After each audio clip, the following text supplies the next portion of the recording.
Hello, and welcome back to another episode of Sad People Reviewing Anime. This is another drawing episode, and as you can tell from the art so far, we'll be reviewing One Punch Man. Give me 1 minute to turn off the white noise because it sounds like somebody drowning a cat. That's much better. Alright.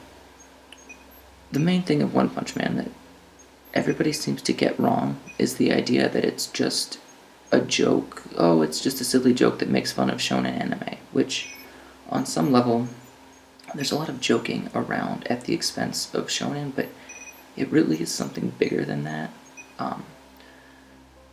It's just this great parody of depression through the character Saitama.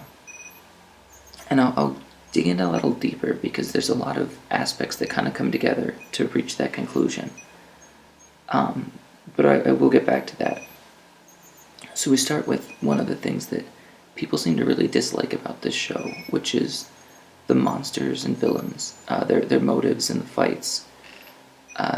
That aspect of it is where the satire comes in. The part where, oh, this bad guy is just, he ate too much crab and now he's upset at some kid for drawing nipples on him. Like, that's the satire, because if you look at any shonen, there's a constant barrage of bad guys, and they want to fight the main character because, they need to take over the world and the main character's in their way. Or, we need to fight because there's a tournament. Or, we need to fight because I have a personal vendetta against you for something that happened in a previous issue or episode. And there's always these poorly contrived reasons that they have to fight, and nobody backs down or looks at it in any other way. So, and I know there's going to be 100 comments talking about the Naruto and Pain fight and how he didn't fight the final boss, but you got like 6 boss fights out of that.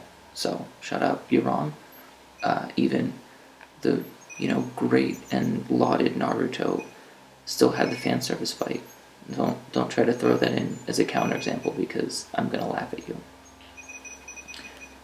Another thing is the build-up of things in One Punch Man. There's an entire chapter in the manga, I believe in the webcomic as well, where it's just frame by frame getting closer and closer to this robot who's coming to fight.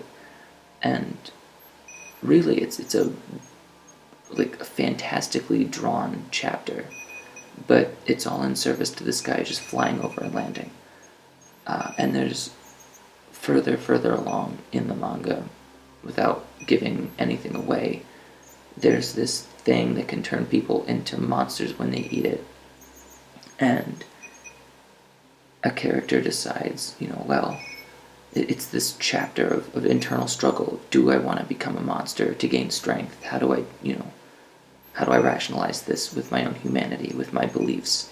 And they go through this whole big thing, and they eventually decide, okay, I'm going to do it. I'm going to lose my humanity. And they just have horrible diarrhea. They don't turn into a monster. It's all that build up and nothing happens. But I think this also satirizes a lot of things that happen in shonen. And I'm going to use Dragon Ball Z as my example because I know it better. Naruto didn't hold my interest. One Piece doesn't hold my interest. Bleach is dumb. So I'll use Dragon Ball Z as an example of it. You get situations where, like Gohan, training with the Z sword forever and, reaches his pinnacle and 5 seconds later gets eaten. Vegeta and Trunks train in the hyperbolic time chamber and gain their super abilities, and that's the episodes of them training. And then all of a sudden, you know what, never mind. They bought a little bit of time. They didn't do anything. All this, fanfare and bluster. And nothing really comes of it in the end, which is another aspect that it satirizes. Or you find the main character with these very petty motivations, like, I want to eat, or I want to save money, or I want to do this. Another thing, like, there are aspects of shonen that One Punch Man really parodies and makes a mockery of.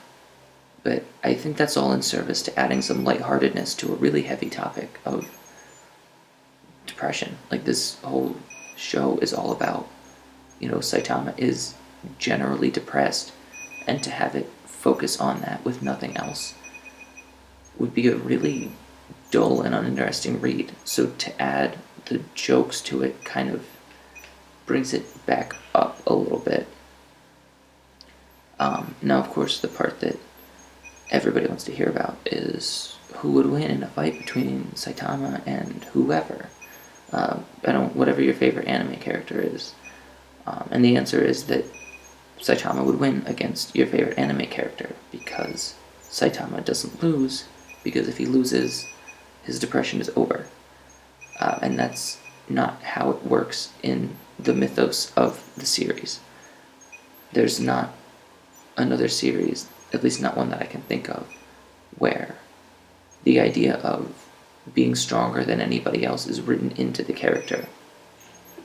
So, people compare, oh, well, Frieza blew up a planet, and what the hell did Naruto do? He blew up that big rock or something, so that means he's stronger because Saitama can blow up a mountain.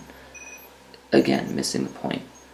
For one, these Dragon Ball Z characters are able to do that, but Saitama hasn't actually been pushed to a point where you can realistically measure his feats to other characters' feats. Anything that he's done so far, he's done at like 10% of his full power. There's no real metric that you can use to compare him to somebody else because he hasn't shown it yet. Now, could there be in the future? Sure, and if that happens, then the conversation can be revisited, but as of this point, in pretty much universally in any series, Saitama is going to be stronger simply because that's his character. I'm going to get a lot of hate in the comments for that, I think. So, the reason I look at this as a parody of depression, I guess, if you want to call it a parody, maybe that's not the right word, like allegory. If you look further on in the comic, it's throughout that Saitama is very bored, and that's obviously the anhedonia part of depression, where you just don't find pleasure in things that you used to really like, and it's an interesting take on that. Like, he's resting on his laurels because he can't get any stronger, so he doesn't train. He wants to find somebody stronger because he wants to feel again, which is pretty heavy for a silly comic. The things that motivate him are very much like not having to do anything, getting to lay around all day. Oh, okay, I'll go fight a monster. Nothing happened. Let's go play video games. Doesn't like to have too many people around. It's very interesting, and I think the more you look at it with that thought in place, I mean, people can write whole essays about how Pokemon is just some kind of weird Freudian dream that Ash is having while he's in a coma, but everybody looks at One Punch Man as, oh, this is a joke, but I think it's a little more than that, and maybe one day I'll be the giant wiener who writes that huge essay about why One Punch Man, every aspect of it has something to do with depression or something, but it will not be today. I'm just drawing pictures. Anyhow, until next time. Oh, actually, you know what? I didn't talk about Season 2. So they've announced Season 2, which I've kind of read up on a little bit. I don't really care because I'm current with the comic and I'm current with the webcomic, so regardless of what they're doing, I kind of know. I don't really need spoilers. They've already introduced Garo in Season 1. It was just kind of a one-off comment that Bang made, but I believe they'll probably do that, although there's so much material, like, the comic isn't even caught up to the Garo arc yet, so for them to do that, they would almost need, like, a 24-episode season, which they could probably get. This is a very popular show, so I can see them having the money to throw a couple extra episodes in and really give the full experience, but they'll have to cut some things out. I don't know. I don't want to get too much into it because I already know what's going to happen. There's no point making predictions. There's no point really discussing about it too much. If you want to know what's going to happen in Season 2, just read the manga. or wait for season 2 to come out. So yeah, until next time, every fanboy who does the Saitama workout, also missing the point. Sorry, Pizzagate's real.